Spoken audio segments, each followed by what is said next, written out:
Welcome students. Today we are going to discuss Unit 5 Read 1 paper The Pen Thumpet.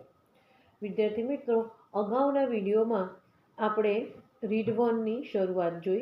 હવે lesson આગળ જોઈશું. આ વિડીયોમાં જોઈએ. Teacher said, children, today we have to talk about domestic animals. And just to make it interesting, let's start by each one of you telling us about the pets you may have at home. We shall start with you, Shama. શિક્ષિકા સે બાળકો, આજે આપણે પાલતુ પ્રાણીઓ વિશે વાત કરવાની છે અને તે રસપ્રદ બનાવવાનું છે. ચાલો, દરેક જણ તમારા ઘરમાં કદાચ હોય તો પાલતુ પ્રાણી વિશે બોલવાનું શરૂ કરો. શમા, આપણે તારાથી શરૂ કરીએ. Shama said yes, as most of you lucky ones know, those who have been to my house, I have got bunch of rare Angora rabbits.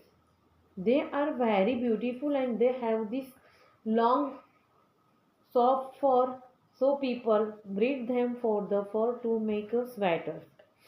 Shama said, હા, તમારામાંથી મોટાભાગના નસીબદાર છે જે કોઈ મારા ઘરે આવી ચૂક્યા છે તે જાણે છે કે મારી પાસે કેટલાક દુર્લભ અંગોરા સસલા છે. તે ખૂબ જ સુંદર છે અને તેમને લાંબી પોચી રૂંવાટી હોય છે. તેથી લોકો સ્વેટર બનાવવા તે રૂંવાટી માટે તેમને ઉછેરે છે. જો વિદ્યાર્થી મિત્રો, આ પેરેગ્રાફમાં અંગોરા સસલા એટલે એક સસલાની પ્રકાર છે, એક જાતિનું નામ છે. સ્ટુડન્ટ છે Yama, and they are really cute.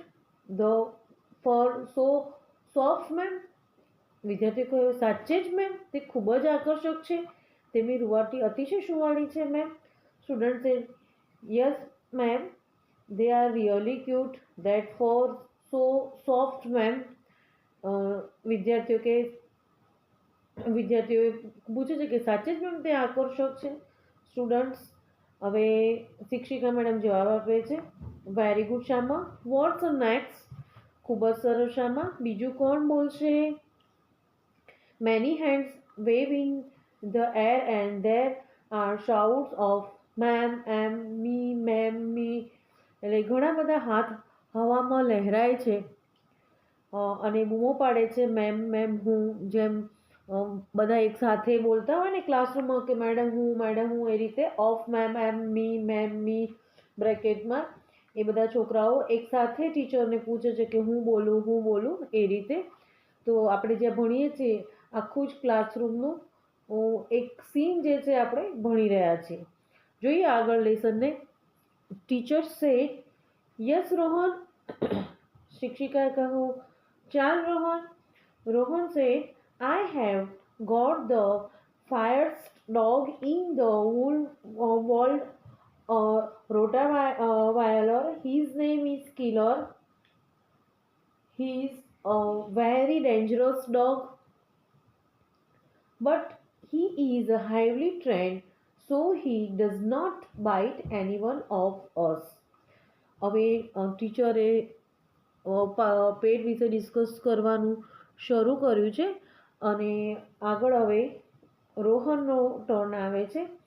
તો રોહન કહે છે કે I have got the dog. એની પાસે ડોગની વાત છે એવું કહે છે કે મારી પાસે આખી દુનિયાનો સૌથી ખૂનખાર કૂતરો છે. ડેન્જરસ એટલે કે જબરજસ્ત છે. એનું નામ છે રોટવીલર. તેનું નામ કિલર છે. તે ખૂબ જ ભયંકર કૂતરો છે, પણ તે ઊંચી કક્ષાની તાલીમ પામેલો છે. તેથી તે અમારામાંથી કોઈને કરડતો નથી. Teacher say thank you Rohan, next? શિક્ષિકાએ કહ્યું, આભાર રોહન, હવે પછી કોણ? Students second said, I have got a pair of twin Persian cats. My uncle says they are a very rare color. I have to brush them every day. Their names are Silver and Golden because they are so precious then. વિદ્યાર્થી 2 કહે છે કે મારી પાસે જોડિયા Persian બિલાડીઓ છે. મારા કાકા કહે છે કે તેમનો રંગ દુર્લભ છે. મારે તેમને રોજ બ્રશથી સાફ કરવી પડે છે. તેમના નાક સિલ્વર અને ગોલ્ડ છે કારણ કે તે ખૂબ જ મૂલ્યવાન છે. તેઓ આગળ કહે છે, the rest of the presentations take place in mind as Pia gets up and walks down stage to talk directly to the audience. She is a trouble.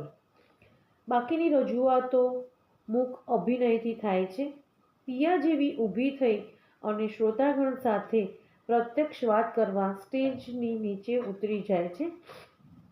વિદ્યાર્થી મિત્રો, તો આપણે આજે ટીચર, શ્યામા, રોહન અને પિયા આ ત્રણ વિશે ડિસ્કસ કર્યું છે લેસનની અંદર પેપર ધ પેન્થમ પેન. તો આજે આપણે જે લેસન ડિસ્કસ કર્યું છે એ તમે ટેક્સ્ટ બુક લઈને જાતે લેસન રીડ કરજો. બીકોઝ લેસન ધ્યાનથી રીડ કરવાનું છે.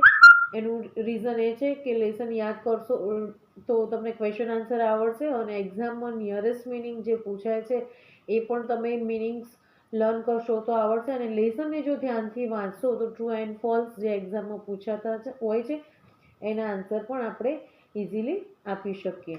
તો વિદ્યાર્થી મિત્રો, પેપર ધ પેન્થમ પેન અગાઉના વિડીયોમાં આપણે જે જોયું એ અને આજના વિડીયોમાં જોયું એ ધ્યાનથી લેસનને એકવાર વાંચી લેવાનું છે અને મિનિંગ્સ જે આપણે નોટબુકમાં લખવાના છે. આગળ આપણે નેક્સ્ટ વિડીયોમાં જોઈશું. Okay, thank you.